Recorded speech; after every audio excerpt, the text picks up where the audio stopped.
berpikir, sedikit berpikir, tidak berpikir, pikiranun. Gimana? Masalah itu kan pikiranun kan? Yang dipikirkan kan? Ya semuanya sama, intinya berpikir. Di perusahaan yang besar, yang kecil berpikir. Ya, yang sedang ujian berpikir. Kadang-kadang sama-sama pusing, pusingnya sama, tapi bentuk ujiannya beda-beda. Yang paling menarik itu, ujiannya beda sesuai kadar kita. Gak mungkin level direktur diuji dengan level pegawai bawah misalnya, itu mustahil. Tapi sama-sama pusing juga. Ya, pegawai belum gajian pusing, direktur proyek belum lancar pusing. Pusingnya kan sama kan, tapi wujud ujiannya beda karena sesuai dengan maslahat kita. Itulah la yukallifullahu nafsan illa. Nah, cara mengatasinya bagaimana? Supaya saat diterima itu ada ketentraman dalam jiwa. Dan ketentraman itu melahirkan kesadaran. Oh, ini kan yang saya minta. Gak mungkin ujian ini tiba-tiba muncul di hadapan saya kalau saya gak pernah berdoa. Coba siapa yang pengen kaya, pernah berdoa minta sukses. Terus Allah kasih jalannya, nih lewatin dulu ini. Yang paling aneh kan begini, minta begitu dikabul marah. Kenapa harus saya ya Allah? Kan mana ya tadi ngadoa gitu. Kan kamu yang minta tadi, kenapa ketika dikasih bilang, kenapa harus saya ya Allah? Ini kan aneh sebetulnya. Ya? Jelas ya? Nah, supaya menghadirkan suasana itu, solusinya apa? Itulah hadiah Isra Mi'raj. Makanya perjalanan Nabi sebelum Isra Mi'raj itu melalui persoalan-persoalan dulu. Supaya sadar hidup itu nggak ada yang lurus terus. Tidak ada yang nyaman terus. Ya, Nabi itu sebelum Isra Mi'raj itu apa peristiwanya?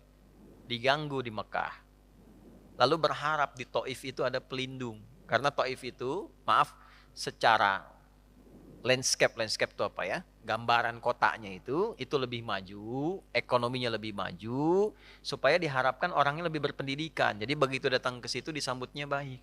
Ternyata alih-alih baik, nyampe ke Taif, kalau di Mekah dilempar dengan kata-kata, dituduh, dicaci, dimaki. Ke Taif dilempar dengan batu. Nabi terluka, anak angkat beliau terluka juga Zaid. Istirahat, datang malaikat 2 turun. Ya Muhammad ya Rasulullah, kama qala, ya Rasulullah, mud yadaika ila sama, angkat tanganmu minta kepada Allah supaya kami ini diperkenankan mengangkat 2 bukit untuk menghimpit orang-orang yang telah melukaimu ini. Apa jawab Nabi? Perhatikan kalimatnya. La fa innahum qaumun la ya'lamun. Mohon jangan lakukan karena mereka melakukan itu kepada aku karena belum tahu saja tentang aku. Bukan karena benci.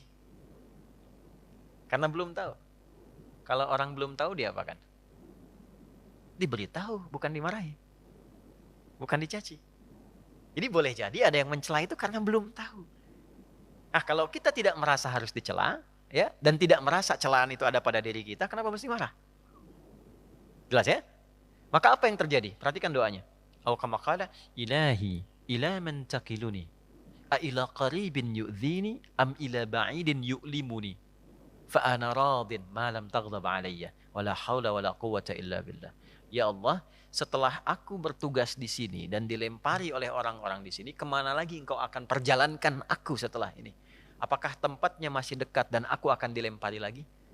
Ataukah tempatnya jauh dari sini dan aku akan disakiti lagi? Aku ridha dengan itu ya Allah, selama itu perintahmu sepanjang engkau tidak marah kepadaku. Itu poinnya. Tolong garis bawah ini. Sepanjang engkau tidak marah kepadaku. Apapun yang kau perintahkan, aku kerjakan. Apakah tempatnya masih dekat atau jauh dan aku akan disakiti lagi. Dari situlah turun undangan Isra dan Mi'raj. Ternyata bukan cuma di bumi, diperjalankan langsung sampai dengan ke langit. Subhanalladzi asra bi'abdihi lailam minal masjidil haram ilal masjidil aqsa alladzi barakna haulah linuriyahu min ayatina innahu huwas sami'ul basir. Turunlah peristiwa Isra Mi'raj. Undangan itu turun. Asalnya dari situ. Jadi ketika kita itu sadar bahwa semua apa yang kita alami ini ujian dari Allah untuk membantu kita meningkatkan kualitas hidup, mengabulkan doa kita, disitulah anugerah akan turun. Tapi kalau kita banyak mengeluh, capek. Ya, ini saya kasih gambaran gini. Ibu tahu cacing nggak? Cacing tahu ya? Mas tahu cacing ya? Pak, cacing itu kalau Saya punya wajan tuh buat gorengan, panasin. Cacingnya dikesituin tuh. Ya. Kalau belum panas kan dia diam ya. Kalau udah dipanasin dia ngapain? Ah, rungkel-rungkel tuh. Orang Banten rungkel-rungkel. Ya. Ngapain cacingnya? Hah? Gerak-gerak gitu kan? Gede. Kenapa? Kenapa? Panas. Bukan. Bukan.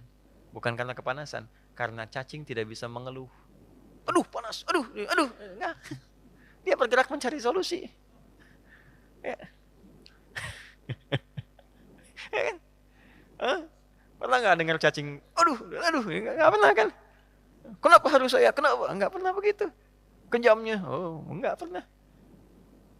Ya, yang dicari solusi. Nah, cacing dihisap tidak? Tidak. Kita dihisap tidak? Cacing tidak dihisap, tapi menjadi umpan untuk makanan kita.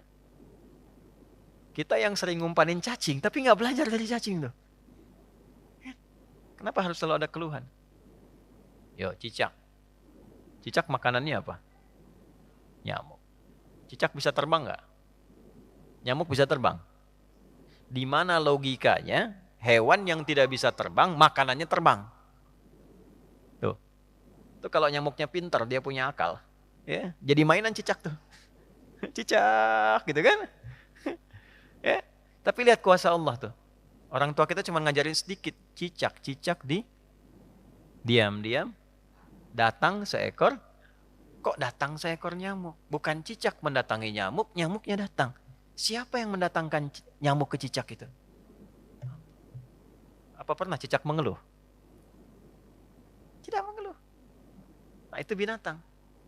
Nah yang mau saya katakan, mengembalikan suasana itu, Nabi sudah mengajarkan dari peristiwa Isra Mi'raj. Tidak ada orang bebas dari ujian. Tapi kalau kita menyadari semua datang dari Allah, untuk membuat kita lebih berkualitas, satu, dan mengabulkan sesungguhnya apa yang kita mohonkan dalam doa, maka turunlah kemudian kenyamanan. Kalau Nabi karena Rasul, karena Nabi Rasul, mukjizatnya Isra Mi'raj, naik buruk, kita nggak mungkin naik buruk. Odong-odong banyak. Nah, delman banyak, tapi naik buruk mustahil. Ya, karena peristiwanya tidak mungkin berulang, maka hadiahnya diabadikan, itulah sholat.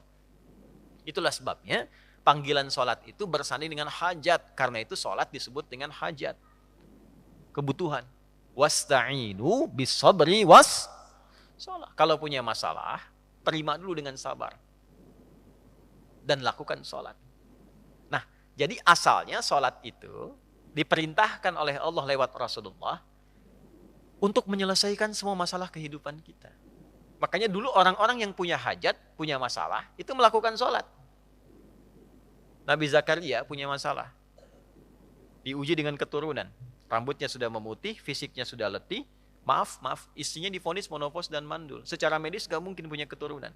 Maka apa yang diperintahkan oleh Allah? Diilhamkan sholat. Di Quran surah 3, ayat 38 sampai 39. Ya. Hunalika da'a Zakaria rabbah qala rabbi habli min ladunka dzurriyyatan thayyibah innaka sami'ud du'a fanadathul malaikatu wa huwa qa'imun yusalli fil mihrab annallaha yubashshiruka bi Yahya. Setelah manusia mengatakan enggak mungkin kau punya keturunan, beliau salat. Dalam salatnya beliau memohon, ya Allah, semua memvonis aku tidak akan mungkin punya keturunan, maka aku menyebut namamu yang memberi tanpa punya batasan. Hab namanya. Dari Wahab. Ya Allah, saya minta darimu saja. Karena orang lain mengatakan nggak mungkin. Saya minta darimu yang tidak punya batasan. Engkau pasti mendengar doa saya. Kalau yang pada maha mendengar juga tidak terkabulkan, kepada siapa lagi saya mesti meminta? Maka langsung turun jawaban. Padahal beliau itu masih berdiri dalam sholatnya. Belum selesai sholatnya. Fanadathul malaikatu, turun malaikat. Wa huwa qa'imun yusalli fil mihrab. Sedangkan beliau masih berdiri dalam sholatnya. Turunlah berita disampaikan akan punya anak, namanya langsung dari Allah, Yahya. Nabi Musa sholat. Musa itu sholat. Quran surah 20, Thaha ayat 14. Innani anallahu la ilaha illa ana fa'budni wa aqimis salata li dzikri. Nabi Isa sholat. Quran surah 19, ayat 31 sampai 33. Wa awsani bis shalah. Allah memerintahkan padaku untuk sholat. Nabi Ismail sholat. Quran surah 19 ayat 55. Wa kana ya'muru ahlahu bis shalah. Bahkan Nabi Ismail itu meminta semua keluarganya jangan tinggal salat, jangan tinggal salat. Itulah sebabnya kenapa salat itu menjadi yang paling pokok dalam hidup dan tidak ada alternatifnya sampai meninggal. Kenapa? Karena Allah menginginkan semua masalah kita selesai. Tuntas. Saat salat kita minta, rukuk, sujud, selesai masalahnya. Zakat itu wajib kalau ada kewajibannya berlaku. Sampai nisabnya, keluar zakatnya. Tapi kalau belum sampai batasnya, nggak ada kewajiban zakat. Puasa itu wajibnya kapan? Ramadan. Kalau tidak Ramadan, tidak wajib. Kecuali nazar. Ya. Dan saat Ramadan pun kalau nggak mampu, masih bisa diganti. Kalau tidak qadha, fidyah. Haji wajib nggak? Kapan? Bagi yang mampu. Tapi sholat, semua berlaku, berdiri. Nggak bisa berdiri, nggak mampu, duduk. Waqu'uda. Nggak bisa duduk, berbaring. Nggak mampu berbaring, isyarat. Nggak mampu isyarat, berkedip. Dengan kedipan selama masih sadar. Nggak mampu berkedip, disolatkan. Kan sudah selesai.